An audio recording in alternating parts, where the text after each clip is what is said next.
He broke into the wealthy single woman's home in the middle of the night and without saying a word, slapped her across the face, then slammed her head against the wall. Dizzy and disoriented, she tried to ask what was happening, but he clamped his hand over her mouth. Not a sound. You get me? Money. It's all cash. Where? It's safe. Where's it? Show me.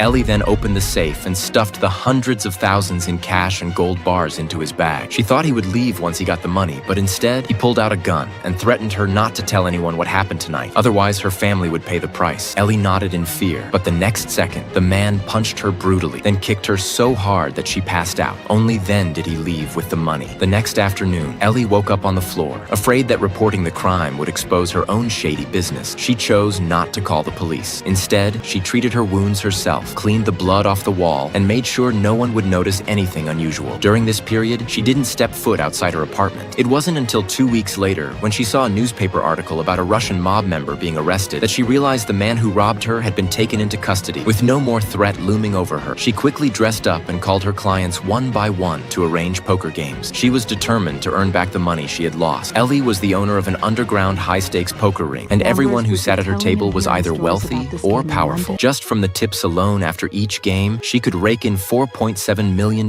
in half a year, becoming one of the top poker organizers in the world at the time. But before stepping into this industry, Ellie had actually been a skier. A terrible accident not only prevented her from completing a 720-degree spin, but also sent her flying off the course and crashing into the crowd. With her spine severely injured, she was forced to retire and became a bar waitress. Thanks to her exceptional social skills, she thrived there and even caught the attention of a customer named Dean, who needed a high EQ woman to work as his assistant. And so Ellie worked as a waitress at night and went to Dean's studio during the day to organize documents for him. 2 weeks later, Dean handed her a contact list filled with wealthy elites and told her to text each one to ask whether they would be joining the poker game that night. This was the moment that would completely change her life.